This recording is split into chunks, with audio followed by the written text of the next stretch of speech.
Well, I want to mention I did create a great relationship with the stoner kid that works at the Malibu McDonald's at the drive-through. This dude got to know me, and because I would buy like $35 to $40 worth of McDonald's a day at one time, and he'd be like, "What's up, dude?" And I was like, "He's like, man, you love this stuff, don't you?" And I was like, "Yeah, man, I'm just like love." And I was like, "Ah, yeah." And I'm yeah, loving it. and he would I'd order iced tea all the time unsweetened, and he's like, "Really? You're going to eat all this and then an iced tea?" like he was like, "That's it, you're going to wash it down." And they had all these like different rewards on the app. I would order my McDonald's before I would even get there, and they would have it for me. And going back to the salads and everything, one of the reasons I think it's gone, it is almost completely automated in there. Everything from ordering, there are very very few employees in McDonald's right now. Like sometimes you'd see like three, maybe three people. Remember when you were younger and you go to McDonald's and there was like 40 people going? There might be three people in a McDonald's running everything. So it's completely automated. So the last thing they want to do is deal with salads. They want everything able to grab and just shove out the window after you order. They're trying to switch everything to your phone, that you order off your phone, you pick up. So Well, do you tell there's people like we didn't track calories, Eddie? Because that's probably yeah, the most remarkable thing. yeah, Yeah, because I mean that was so. I have kind of like, how do you say it, like matriculations. Like if you're hitting goals, we don't need to do extra work. So I'm a big advocate for Chronometer. It's one of the most fantastic apps out there because I'm macros are easy, micronutrients are different. You know, nutrient density is the end game. So what was really awesome with you, Eddie, was the fact that got to keep it simple with you because as much as you're a very intelligent guy and stuff, it's like, bro, you got so much stuff going on, and so for you to keep it really, really simple was an intrinsic goal of mine and stuff. So the fact that we didn't do any calorie counting, and what was more remarkable was in the beginning, you're like, dude, I've got cravings, I've got cravings. When ghrelin and leptin, okay, one's an appetite hormone, another is a hormone, but they're both called appetite hormones, and uh, uh, neuropeptide Y and peptide YY, all these different things are quote unquote triggered. So we know that protein is got the highest satiety, like it sits the highest on that satiety index. So you eat protein, it makes you less hungry. Also, for every 100 grams of protein, it also offers the highest thermic effect of food. So between carbohydrate, fat, and protein requires 20 calories of burn, if you will, for every 100 grams. For fat and for carbohydrate, I believe it's like 5 and 6. So when we talk about eating more protein, there's actually some mechanistic values behind it that contribute. So one, we're getting a higher thermic effect of food. Two, it's really shutting down the satiety. Another thing too is that with McDonald's, so with all of the clients I work with, I always treat them like they're in a ketogenic state. If you're in a ketogenic state, you're depleted of glycogen, body's not holding water, you're excreting most of your sodium, and then you're also not eating it. The cool thing about the McDonald's thing, I never brought it up because typically I have people supplement with salt, which baffles people, but we didn't even have to do that because in your case, brother, you were already getting it nutritionally. So it was just awesome the way this thing kind of like puzzled together.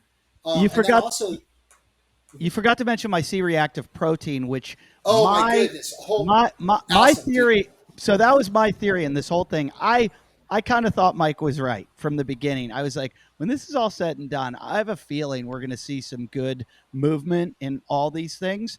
But I thought Well, I C-reactive expect it, buddy. proteins.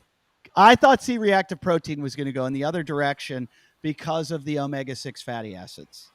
Yes. Well, let me touch on that. So C-reactive protein, guys, is like the marker. There's a few of them. So we have homocysteine, which is arterial blood inflammation, but C-reactive protein is the primary marker of systemic inflammation, not acute inflammation, but systemic. So Eddie's was 0.8 when we started, and that's a great number. I mean, that's like a really good number. When he was done, it was 0.5. Like it went down. I mean, it's just so remarkable. And I'll tell you right now, for C-reactive protein to shift, it's not a that needle doesn't move, frankly, that much. Like mine is, I think, zero point 0.4. It's never really moved. It's kind of like a hereditary and almost a genetic thing. So for this to happen, man, is really what I was. And thank you for reminding me. I can't believe I forgot. But that's the one where I was like, holy shit. So I'm kind of the idiot here. You two know your shit a lot better than Well, me. you're not an idiot. But You're just what I get from this is that this is a total indictment on sugar.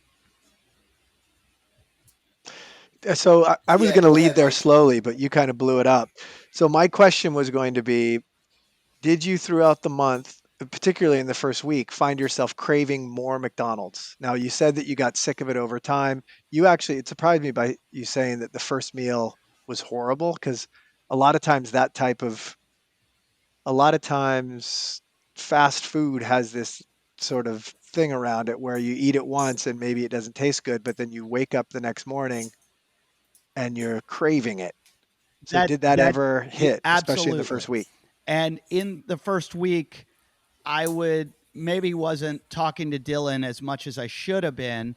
And I was going with the burritos and I was going with a hash brown and I was going with, uh, I just was overlooking how much carbohydrates I was actually taking in.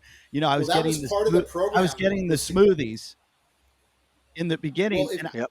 So well, what I wanted to, yeah, I if I have to might, let me say, just add real fast. The deal was just I wanted you first in the beginning was like so doing a body recomposition and also what we call a refeed diet. So when you got in there, I just wanted you to eat because you're like, dude, I'm so hungry, I'm so hungry.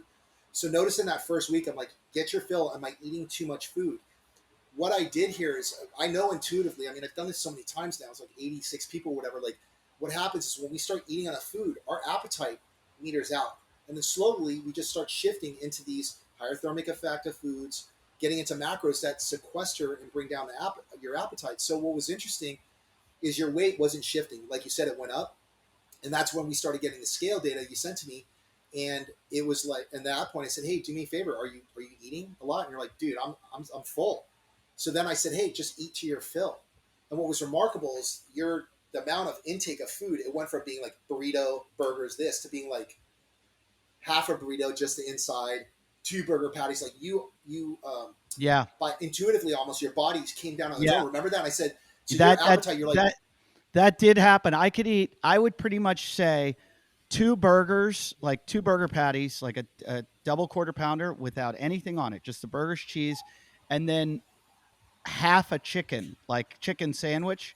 Half of that are like five McNuggets, and I was done. Like I was completely. It was like I ate a meal, and to me, it started to register in my brain that like, oh, we're eating too much food all the time.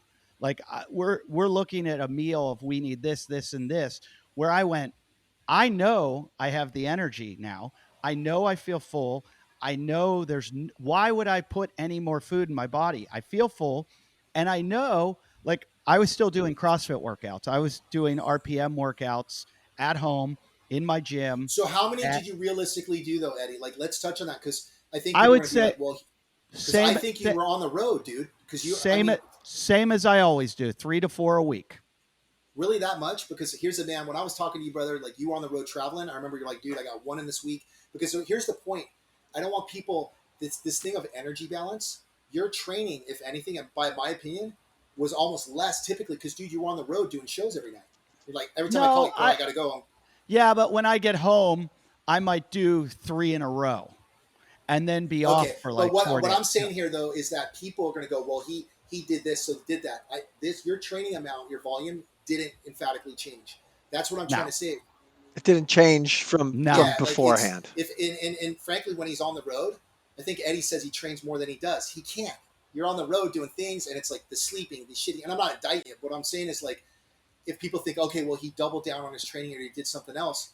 No, No, there was no training double down. There was no difference in sleep. I still had the kids. I still was carrying the same load, going back and forth airplanes. That was the hardest, was flying, because I would get to the airport and there's not a McDonald's in the airports a lot of times anymore.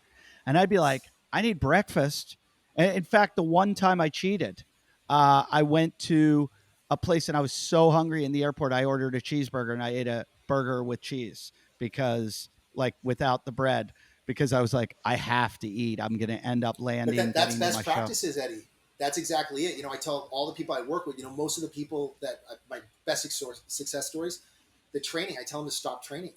literally everyone. Some of my clients are probably listening. They know. I said, go walk, dude.